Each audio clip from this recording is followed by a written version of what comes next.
जब मैं 15 साल की हुई तो एक 40 साल के आदमी ने मुझे किडनैप कर लिया और मेरे साथ गंदी हरकतें करता था। मेरी विधवा माँ ने मुझे ढूंढने की कोशिश की पर मैं नहीं मिली तो उसने दोबारा शादी कर ली। कुछ महीने बाद उस आदमी ने मुझे छोड़ दिया। जब मैं अपने घर आ गई तो मेरे सौतेले बाप को देखकर मेरे होश उड़ गए, क्योंकि मेरा नाम नमिता है। 2 साल पहले मेरे पिता की मौत हो गई। मेरी माँ बहुत ही मुश्किलों के साथ मुझे पाल रही थी। अपनी माँ की मदद करने के लिए जब मैं 14 साल की हुई तो एक घर पर दिन भर का काम करने लगी। उसके बदले में वह मुझे 8,000 रुपए देते थे, जिससे मेरी माँ को काफी सहारा मिला। मैंने उस घर पर पूरे 1 साल तक काम किया। घर के साहब और मेम साहब बहुत अच्छे थे और उनके 2 छोटे बच्चे थे जिसके साथ मेरा मन लग गया। लेकिन मेम साहब के मामा कभी कभी घर पर आ जाया करते थे। वह करीब 40 साल के होंगे। वह जब भी घर पर आते तो मुझे काम करने में बहुत ही अजीब सा लगता। ऐसा लगता कि वह मुझे बुरी नजर से घूर रहे हैं।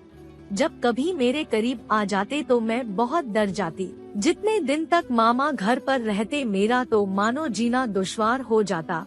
जब वापस जाते तो मैं राहत की सांस लेती। मेम साहब कहती कि मामा ने कभी शादी नहीं की, वह बहुत अकेले हैं, इसलिए हमारे घर पर आ जाया करते हैं।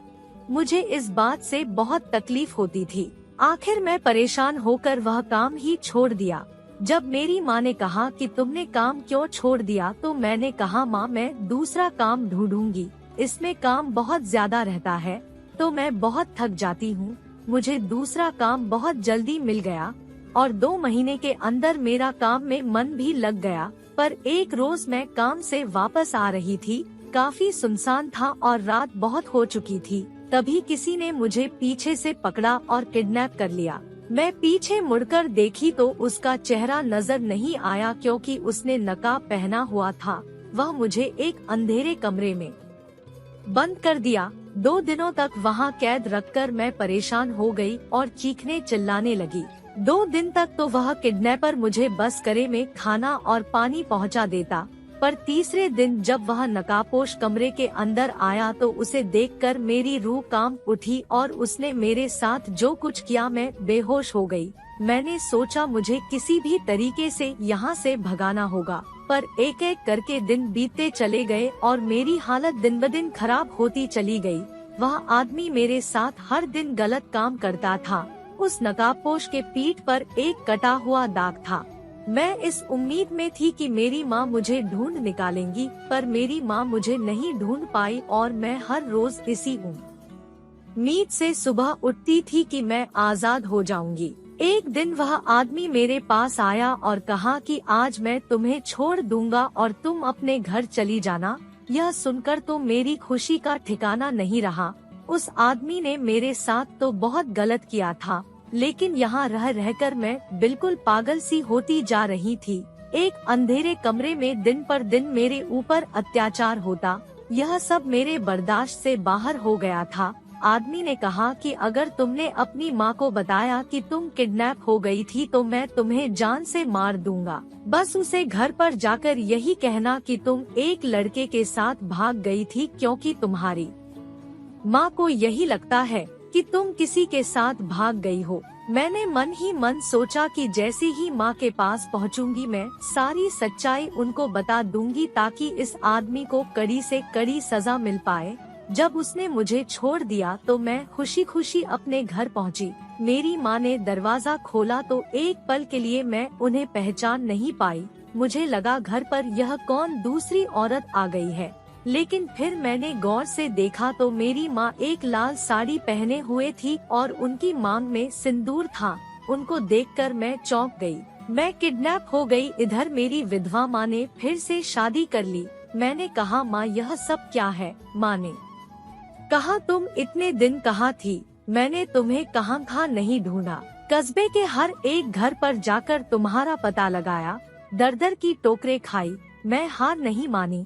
आसपास के लोग कहते कि तेरी बेटी किसी लड़की के साथ भाग गई है, तू उसके वापस आने की उम्मीद अब छोड़ दे। पर मैं तुम्हारे आने की उम्मीद कभी नहीं छोड़ी।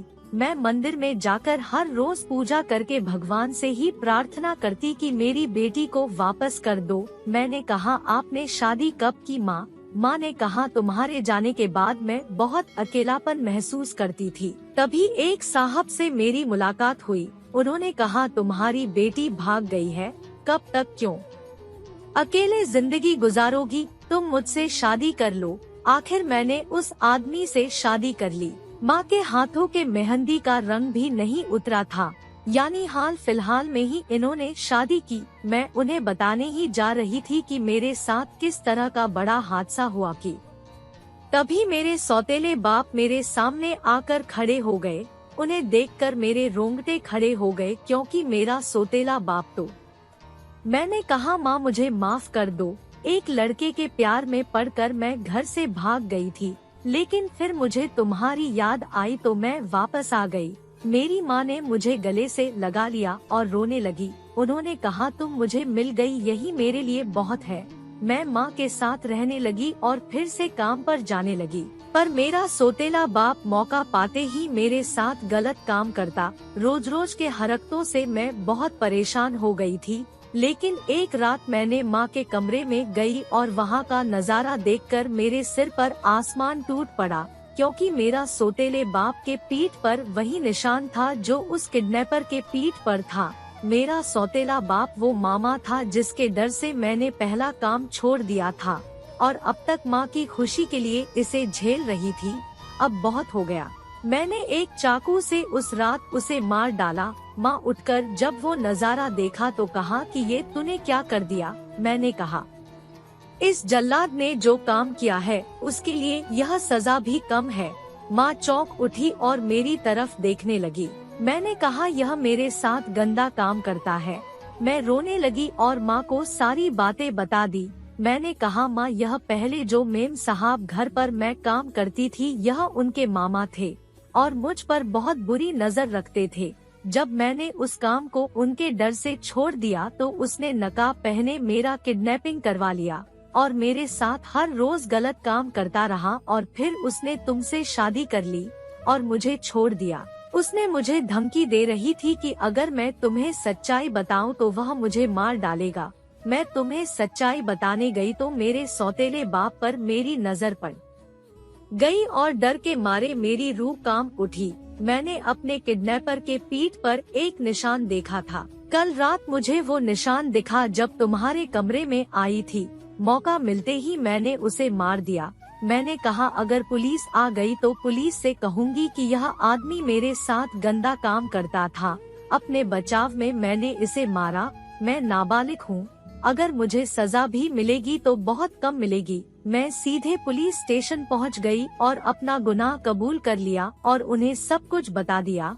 किडनैपिंग से लेकर मेरे साथ जो हुआ सब कुछ। मुझ पर केस चला पर करेक्शन होम भेज दिया गया। वहां से निकलकर आज मैं और मेरी माँ एक अच्छी जिंदगी जी रहे हैं। तो दोस्त, तो ये थी हमारी आज की कहानी। उम्मीद करते हैं कि आपको पसंद आई होगी। वीडियो को लाइक कर दीजिए और चैनल को सब्सक्राइब कर लीजिएगा और हाँ, कमेंट बॉक्स में अपनी कीमती राय जरूर दीजिएगा। मिलते हैं आपसे अगली वीडियो में, तब तक के लिए धन्यवाद।